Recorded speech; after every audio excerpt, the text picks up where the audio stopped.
Kemudian pemalsuan bahan pakan ini sangat dibutuhkan terutama oleh peternak-peternak mengingat dia sudah membeli bahan yang harganya sesuai, namun hasilnya yang diperoleh tidak sesuai.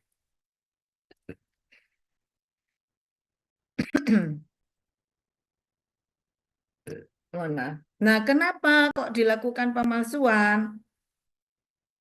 Karena harga pakan itu melonjak, apalagi sekarang ya, harga pakan itu naik menjelang hari raya ini, semuanya enggak naik, enggak ada yang turun kelihatannya ya. Enggak tahu lagi ya, mungkin kalian punya masukan, ini Prof. Mirni yang turun ini, silakan, boleh kita nanti bahan diskusi sangat menarik. Nah, karena itulah, maka peternak itu karena harga melonjak, distributor itu nggak mau kalah gitu, nggak mau rugi. Nah, oleh karena itu dicampur bahannya itu dipalsukan ya. Prinsipnya mengganti sebagian bahan utama mencampur dengan bahan lain. Prinsipnya itu, bahan palsuan yang digunakan tuh biasanya nilai gizinya rendah, bahkan tidak ada kadang. Kemudian harganya murah. Nah, mengapa pakan-pakan itu yang dijadikan standar itu protein? Nah, karena protein itu rentan dengan pemalsuan.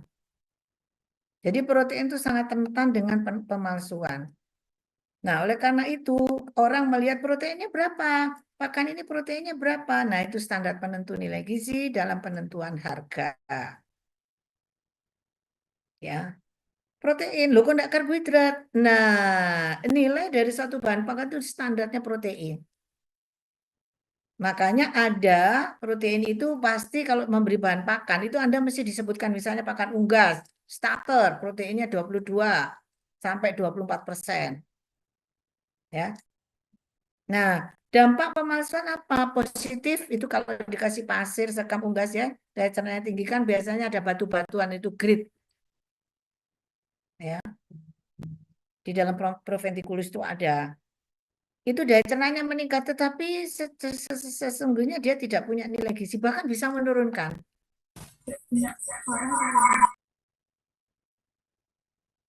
Nah, kemudian biasanya untuk memalsukan itu pakai urea. Nah, urea ini untuk ruminan itu nilai gizinya tinggi dan urea itu masih bisa didegradasi di dalam rumen. Pertanyaan saya, kenapa kok bisa didegradasi di dalam rumen? Karena silakan jawab, saya kasih waktu 1 menit. Dari A dan B, A, C, dan D. Ayo silakan. Kenapa di dalam ruminansia itu urea itu masih bisa dipakai? Karena karena ya Allah, karena ada apa nak? Di dalam rumen itu ada apa? Ada bakteri Mikro. Prof. Oke, bakteri apa sayang? Duh, sudah betul, bakterinya apa?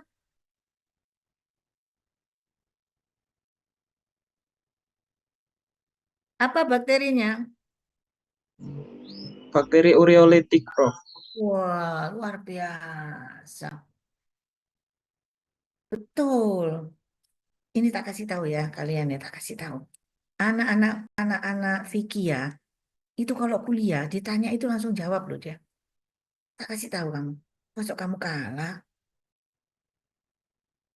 Masa kamu kalah? Lalu saya tuh bilang begitu karena saya juga ngajar di situ online. Mereka jawab loh penyuluhan. Cepat mereka jawabnya. Kalian jangan mau kalah gitu loh. Masa UNER Surabaya kok, FKH Surabaya kok enggak mau berusaha. Ya, ojo nuruti kakak kelasmu. Gak usah. Ngapain ngikutin anak kakak kelasnya belum tentu benar ya. Baik, negatifnya dia pada ternak bisa keracunan. Ya, jagung halus kemudian bisa dicampur dengan bata. Nah, subalan, ini subalannya sekam giling, yang disubal apa? Dedak padi, tongkol itu empok. Tahu empok enggak ya?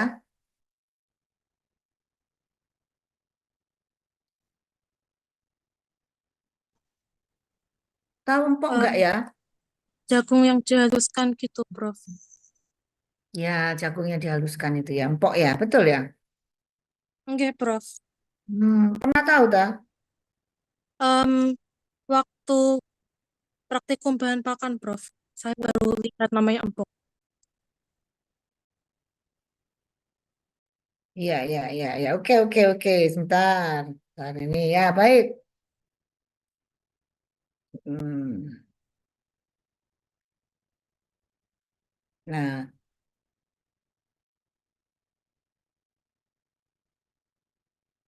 dia itu kalau beli jagung, ya kalau jagungnya masih butir-butir, itu kalau dikasihkan ruminansia kan jarang. Biasanya dia diberikan dalam pot, jadi digiling.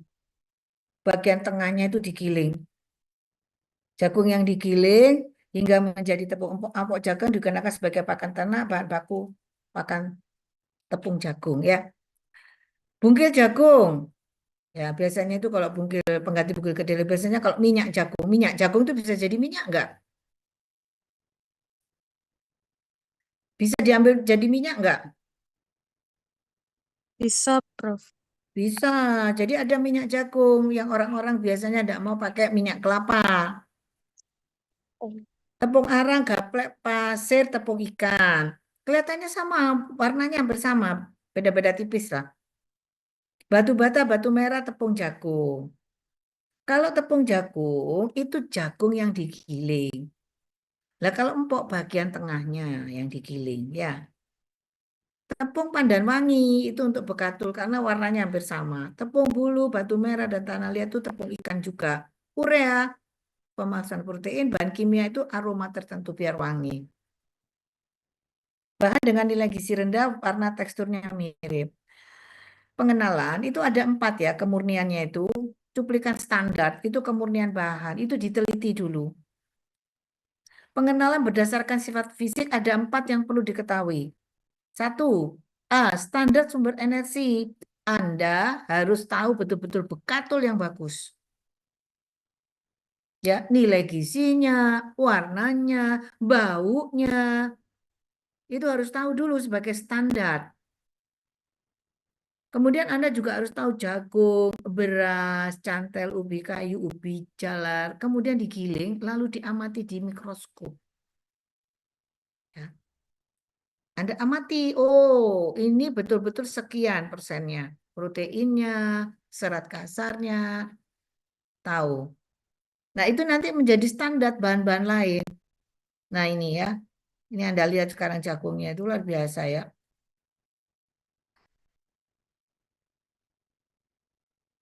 Ada sorghum ya, ada sorghum juga di situ ya. Kemudian standar sumber protein. Tepung ikan, udang, daging, darah, bulu, daun lemtoro, daging, dan tulang, bungkil kedelai, bungkil kelapa sawit. Ini harus tahu kandungan nutrisinya. Dan Anda tidak sekali saja, harus berkali-kali melihatnya sehingga Anda familiar.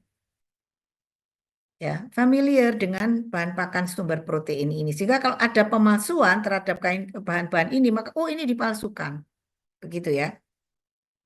Standar sumber mineral, Anda harus tahu tepung tulang. Ya, tepung tulang itu harus tahu. Dan tepung tulang itu biasanya tuh nggak ada di Indonesia setahu saya. Ada ya. Kok rasanya kita tuh tulangnya dimakan ya kita. Kalau orang Indonesia loh masih suka tulangnya dipangan ya. Ya ada sih mungkin digiling ya. Tapi biasanya kalau dari luar negeri itu banyak. Mereka nggak mau makan itu. Kalau kita kan tepung tulang itu dimasukkan presto. Jadi empuk ya. Dipangan ya. Pong ayam itu loh sampai cekernya. Itu dimakan sama kita. Ya kan enak sekali itu bumbu kecap itu luar biasa ya. Gak apa-apa ya. Makanya Indonesia ini kuat ya. Kayak mangan opo ae gelem ya. Baik. Kemudian kerang ya. Kemudian TSP. Garam dapur premix mineral. Oke. Lalu bahan subalan atau palsuan yang tadi itu bata, pasir, sabut kelapa, sekam, tahi gergaji itu tuh loh gergaji yang dipakai itu loh sama apa TB, toko bangunan tahu toko bangunan. Tahu kayu-kayu itu loh. Ya di kayu itu diserbuk itu loh. Dia apa digiling apa? Diserut-serut itu loh. Lah diserut kemarin digiling ya. di pasir halus dan sebagainya. Ini adalah bahan subalan untuk yang dipalsukan, ya. Nah, cara pemeriksaan Anda nanti praktikumnya ada ini. Itu ada penggiling. Yang di bawah itu apa namanya? Itu yang bunder-bunder ada pegangannya, apa namanya? Ini loh namanya apa ini loh? Namanya apa ini? Loop, Prof. Loop. Oke. Baik. Ini dua alat yang dipakai ini kalau mesin penggiling ini. Mesin penggilingnya itu memang nggak bagus ya. Tahu saya. Tapi inilah yang menghasilkan dosen-dosen itu jadi guru besar ya. Semua guru besar lewat sini semua. Karena dia praktikum dulu waktu ke S1-nya. Termasuk dirimu. Ya. Nah, penggiling ini tergantung anunya, apa namanya? Pisaunya. Ya, yang mau lembut sekali nanti pisaunya ada. Ya. Dan memang giling ini tergantung barangnya. Kalau barangnya kasar, bunyi klotok, klotok, klotok, kutuk, kutuk, kutuk, kutuk. Ya begitulah ya. Bahan standar itu yang tadi standar tadi tuh, yang 4 cuplikan tadi dulu, itu digiling. Nah, untuk mengetahui komposisi selnya di dalam dengan ukuran 40 kurang 40, 40, 60, 80 mes. Itu tadi digiling nanti dari mesin penggiling itu yang akan memakai pisaunya nanti. Setelah itu Anda lihat di kaca pembesar.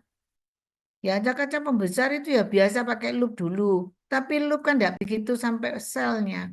Maka pakailah stereo mikroskop. Dan Anda harus latihan. Tidak satu kali, oh jadi bekatulku koyok gini. Wis mari ngono lali. Gak tahu diulang mana. Oh, gak taunya tepung ikan kayak gini. Wis ya sudah. Sudah lihat, sudah ya wis ngobrol mbek koncone. Mari ditakoi apa yang ada di situ. Bingung. Karena tidak latihan, harus latihan itu. Kenapa? Karena kalau itu dipasuk dengan batu bata, dia akan kelihatan, ya. Dan membuat terbiasa dapat menentukan kemudian bahan pakan atau adanya subalan.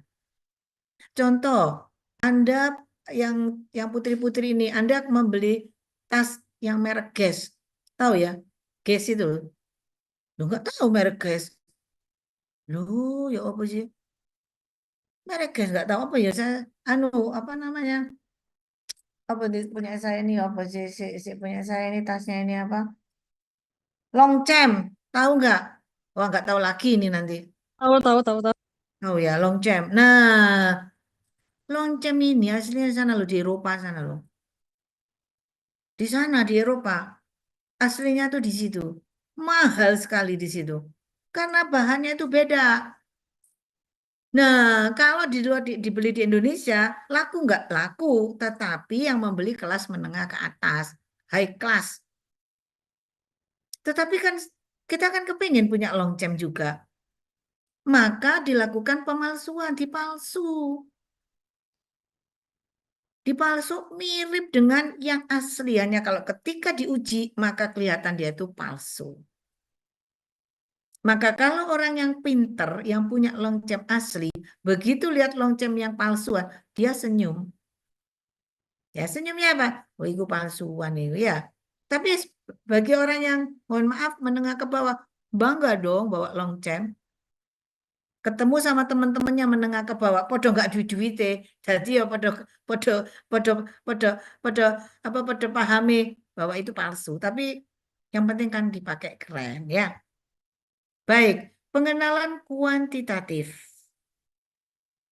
untuk mengetahui kemurnian atau adanya pemalsuan secara dini itu adalah dugaan awal, perlu pemeriksaan lebih lanjut. Caranya tadi bahan tadi itu ada tabur di suatu alas kertas ya, yang kontras. Anda tahu bekatul? Kalau Anda naruh di bekatul, jangan di kertas, apa itu namanya? Kertas buram. Tahu ya kertas buram itu? Tahu, Prof. Ya, tahu ya? Tahu, Prof. Kok sepertinya kamu sendiri yang kuliah sama saya ya? Yang lainnya diem. Yang lainnya cuman pendengar setia kelihatannya ya. Gak ada mikir. Ya, kan dari tadi kamu yang jawab. Loh, yang lainnya kemana, Kak? Halo? Loh ini yang kuliah itu anu na na nas na nas nas Sasi, Prof. Panggilannya Sasi. oh Sasi. Ini kelihatannya saya hanya kuliah untuk Sasi aja ya, yang lainnya enggak. Ya, harus menjawab lah. Masuk Sasi dari tadi dia bicara. Gitu ya. Ini kalau Reza senyum-senyum aja, senyum-senyum saja ya. Baik. Jadi kamu taruh tuh di kertas folio. Bokato itu taruh di buku karena bokato warnanya kan coklat-coklat gitu. Ya, kemudian kertas folio yang HVS itu, yang warna putih. Loh kenapa kok gitu? Ya kontras. Kalau nggak kontras nggak bagus nanti ketika Anda melihat sel-selnya itu. Nah, kemudian diamati dengan kaca pembesar itu lebih wow ya. Nah, kemudian Anda lihat pada stereo mikroskop. Nah, ketika Anda melihat dari bahan murni di subal, bila positif periksa dengan stereo mikroskop. Jadi, dengan loop aja sebetulnya bisa. Tetapi Anda tidak yakin. Maka dibawalah ke stereo mikroskop di bawahnya itu.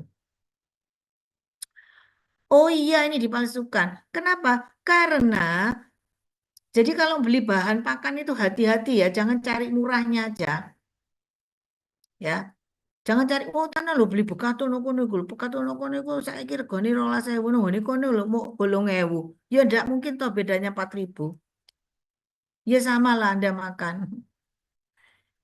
Pecel lele no kono iku lho, pecel lele no kono iku regane sak penyetan pecel lele iku 16.000. Oh no no ngene gang sebelah melebu belok kiri, belok kanan, belok kiri, cedeke kali. Iku 10.000. Ya, tapi kan Anda harus lihat. 10.000 tuh minyaknya pakai minyak apa? Minyak bekas terasi. Ya, kalau yang 16.000 minyaknya masih bagus. Sama-sama lele, tapi beda rasa gitu ya. Oke. Nah, pemeriksaan dengan mikroskop stereo mikroskop. Nah, ini tepung ikan, ini lo gambari gitu, ono gini. Tepung daun gambari no gini gitu. Ya kan beda, dia beda. Ini pecah-pecahannya besar-besar, ini lo remuk ini. Ini remuk lah, ini tepung ikan lah, ini tepung daun. Perlunya itu Anda. Sehingga nanti kalau ada tepung ikan dipalsukan oleh Batak, maka dia kelihatan, loh ini kok gak sama ya. Ya berarti dia dipalsukan. Baik.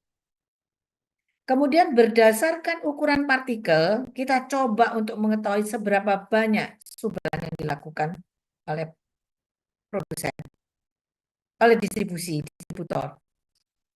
Ini diambil dedak padi, diayak. Tahu diayak ya? Pernah lihat ibunya ngayak tepung gitu ya, tepung terigu.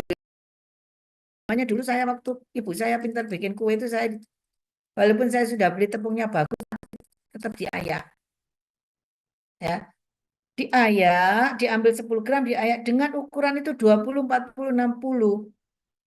Nah, dari 20 mes, yang lolos di 20 mes itu 1,5. Diayak lagi dengan 40 mes, yang keluar 3,5. 60 mes, 50 gram. Dapat 3 kelompok ya. 1,5, 3,5, 5. Kemudian pemeriksaan dengan stereo mikroskop. Nah, saat mikroskop ini dengan memeriksa, jadi yang 20 mes ini kan ada 1,5. Ya, ini dicek lagi yang itu isinya apa. Dapat dipisahkan 20 mes itu satu dengan ukuran 20 mes 1,5 gram. Dicek, dilihat stereo mikroskop. Oh, ternyata ada sekam, ada menir. Tahu menir? Bukan nyonya menir loh ya. Nyonya menir itu jamu itu. Menir tahu? Iki lak sasi mana gue sing jawab. Nabila tahu menir? Tahu, Prof. Saya Tahu ya. Yang gimana sih menir itu? lupa. Bisa diilustrasikan. Yang di dedak. Dindap. biji-biji beras yang didedak, yang ada di dedak. Biji-biji beras yang ada di dedak. Oh, nggak paham saya ya. Biji-biji beras yang ada di dalam dedak. Kurang tepat. Siapa yang bisa? Butir Setahu saya beras. gitu, Bro. Oh iya, wes. Prof. Oke. Kenapa apa kamu sudah jawab daripada yang diem aja. Apa sih bener iki? Wah, nek karo ya repot ini. Hmm. Butir beras Pecahan yang beras halus, Prof. tapi Ya, lebih kecil. beras yang kecil-kecil pecah-pecah itu loh. Beras itu kan utuh ya, dalam bentuk pupil itu anu. Lah dia tuh ada yang pecah-pecah. Nah, pecah itulah disebut menir ya. Pecah-pecah itu nggak dimakan orang itu. Nah, kemudian yang kedua dari 40 mes dapat 3,5. Lalu diperiksa di stereo mikroskop ada sekam, ada menir, ada bekatul halus. Nah, kalau Anda tidak tahu sel-selnya, lah ya Anda tidak tahu, itu pulang lagi. Bagaimana Anda menentukannya kalau Anda sendiri tidak tahu? Ya, didapatlah itu. Kemudian dipisahkan 60 mes. Dapat yang 5 gram itu ternyata dapat menir dan bekatul. Pertanyaan saya, bagaimana jumlah sekamnya? Bagaimana kalau pengen tahu sekamnya? Saya akan jawab.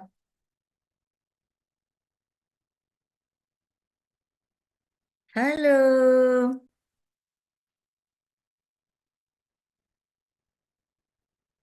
berapa jumlah sekamnya?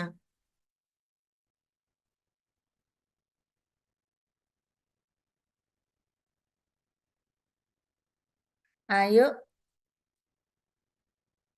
kalian nanti jam 12 ada kuliah? Ada, Prof. Ada?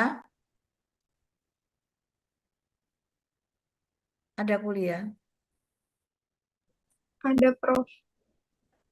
Saya nanti kuliah sampai habis loh ya. Saya, walaupun kalian ada kuliah jam 12, saya akan tabrak terus saya. Karena kalian tidak mau jawab. Nanti siapa habis jam 12? Siapa yang ngajar?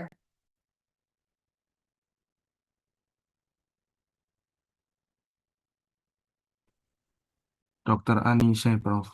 Oke, Patologi. nanti saya akan bilang Anise. Saya tunggu kalian untuk menjawab. Sak ngantuk saya ya, sambil nunggu kalian. Bagaimana saya untuk menghitung jumlah sekam dalam 10 gram bekatul?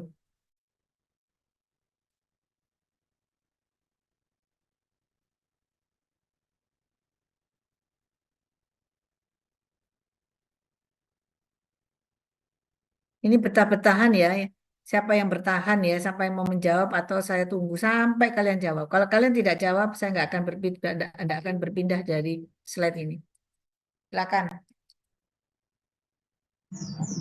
Itu Prof, yang dari pemeriksaan yang pertama kan didapatkan sekam 0,9 gram.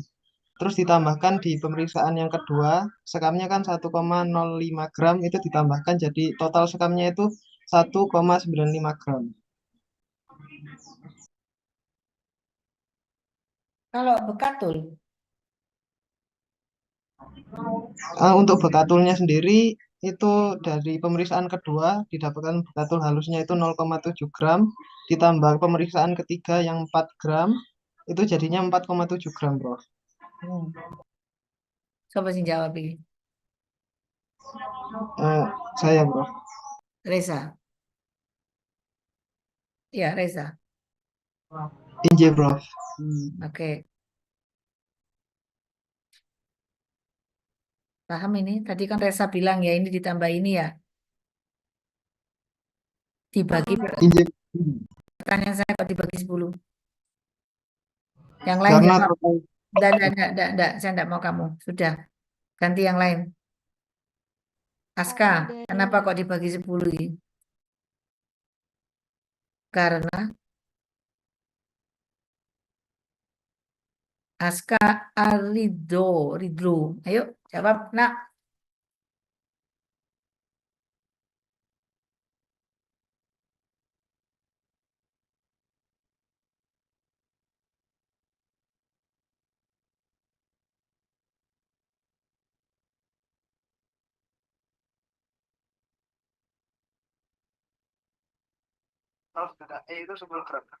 Total beratnya sekam bukan, Prof? Total beratnya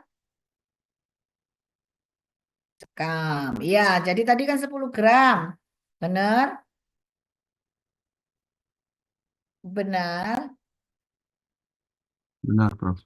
Oke, berarti tadi kan 10 gram. Jadi semua dibagi 10 gitu ya. Nah, ini juga menir dijumlahkan dibagi 10. Bekatul dijumlahkan dibagi 10. Berarti di dalam 10 gram itu ada sekamnya 19,5%. Kemudian menirnya ada 33,5%. Kalau 19,5% dari 10 gram berapa itu jumlahnya? 19,5% itu loh, kalau di dalam 10 gram itu berapa gram? 1,95 Prof. 1, 95. kalau yang menir Eh, 3,35 Prof. berapa? 3,35. Yang bekatul. 4,7. 4,7 Prof. Baik, ya. Sudah mulai banyak yang mau jawab. Baik, ya. Kalian kalau enggak cepat jawab ini lama loh ya habisnya. Masih banyak ini. Berdasarkan berat ringan partikel bahan pakan.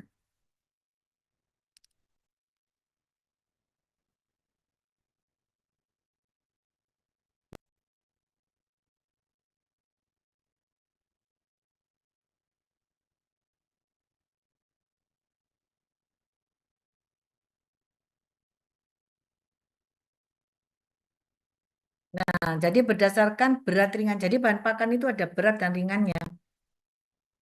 Bahan dilarut pakan diambil sekian gram, tapi nggak ngelihat jumlahnya, diambil saja.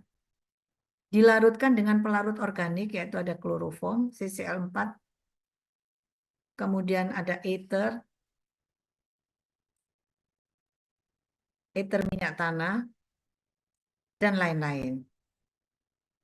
Nah, caranya pakan itu ini ada tabung reaksi. Ini. Coba lihat sama-sama. Nanti tak tanyai lo ya.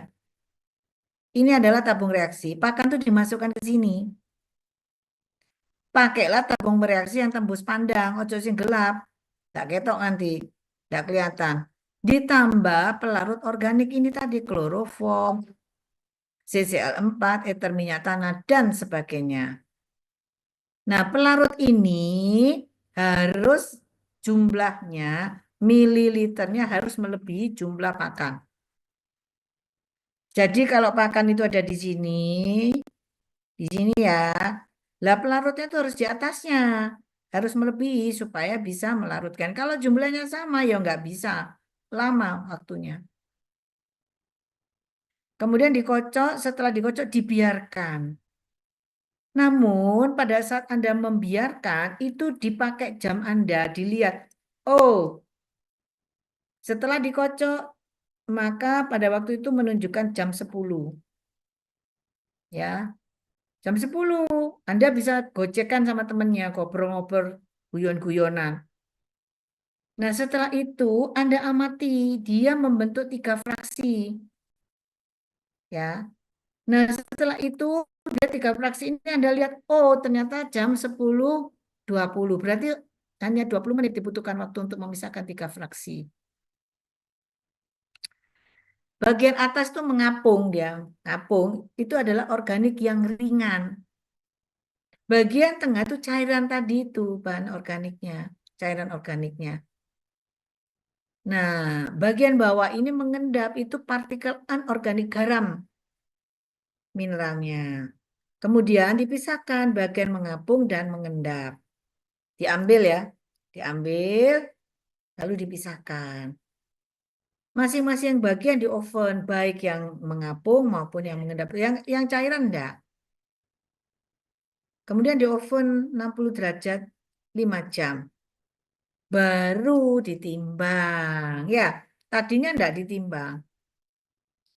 Jadi nanti ditimbang, dapat hasilnya. Nih, misalnya bagian mengapung itu A gram. Nah, yang mengendap B gram, maka bagian mengapung kan A gram.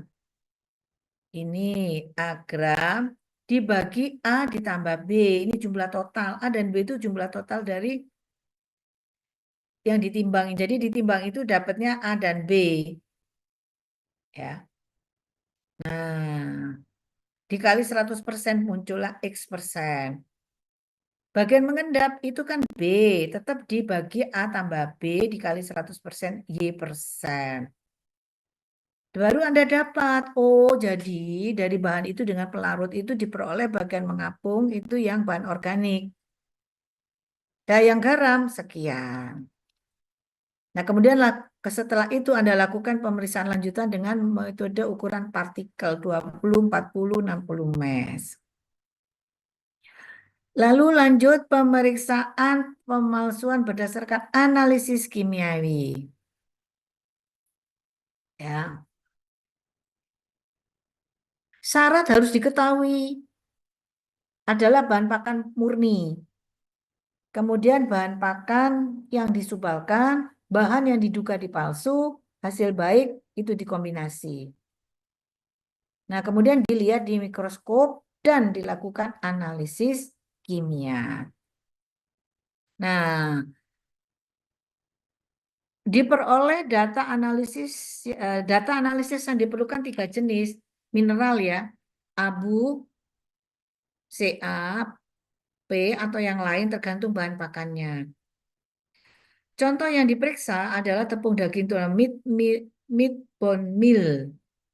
Kalau ppm itu poultry meat meal. Lalu bahan palsuan, bahan yang diduga dipalsu. Itu ada tepung ikan. Meat bone, oh ya saya tanya dulu. Meat bone meal itu bahan pakan atau bahan palsuan? Bahan pakan, Prof. Duh, sasi mana sih jawab? Ngapun Iki sih kuliah iki sasi ambek Reza tok rek liyane iku lho penggembira.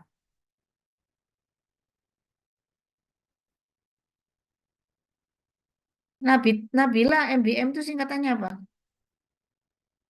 Meat bone meal, Prof. Apa itu? Tepung dari daging dan tulang. Kalau beli di mana?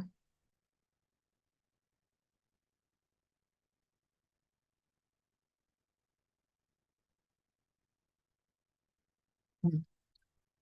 Berarti benar ya katanya orang-orang itu stakeholder itu. Kalian itu pinter, secara hardnya itu pinter, cuman softnya yang rendah.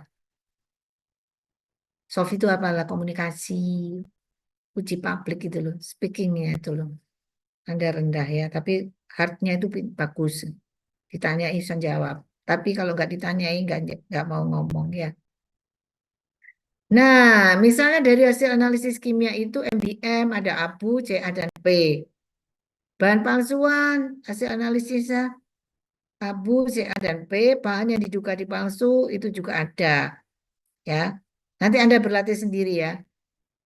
Nah, ada persamaan aljabar, bahan yang diduga dipalsu misalnya mengandung X persen MBM.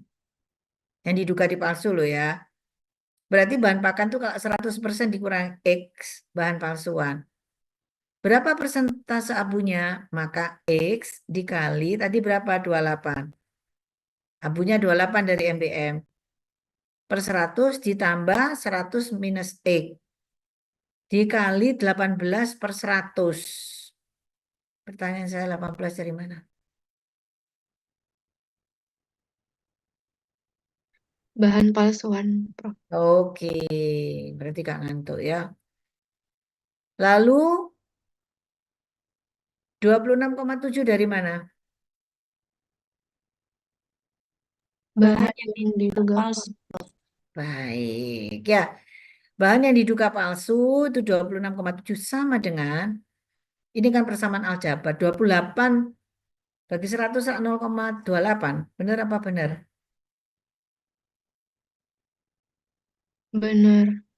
Jadi 0,28X ditambah 18. Ya, ditambah 18 dikurangi 0,18. Ya.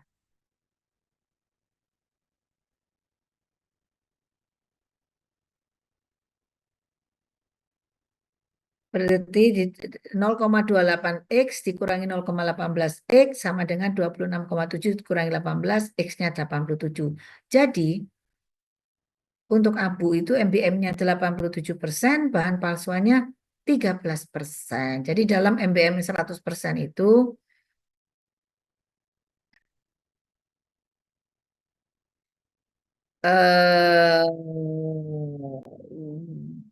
ya itu bahan palsuannya 13%. Sekarang CA. Bentar. CA 4,8 ya. Sama ya tadi X dikalikan 10/100, di sini kan 10 ya. Ini MBM-nya. Nih CA-nya 110. Oke. Bentar. Ditambah 100 dikurangi X dikali 4,8, maka ini 9,3 ini tadi bahan diduga dipalsu ya. Ini 9,3 0,10 X ditambah 4,8, ini 4,8 ya, tadi kan 18 ya. Oh, sorry. Sama dengan 9,3 dikurangi 4,8 sehingga X 87,5, MBM-nya 87,5, bahan palsuannya 12,5 untuk persentase CA-nya. Demikian P sama ya. Akhirnya MBM itu dihitung dari CA, P sama P. CA, abu, CA dan P dihitung seperti tadi, dikumpulkan yang mempunyai MBM 87 ini ditambah 87,5 ditambah 88%. Nah ini dibagi 3 dapatnya sekian. Bahan palsuannya adalah 12,5. Ya, kita total semuanya. Baik. Ada yang mau tanya? Kalau ada? Lu disuruh belajar ini lu, belajar di gua pentung lu. Suruh belajar itu ya. Nanti marah dia ya. Ya, baik kalau tidak ada kita absen.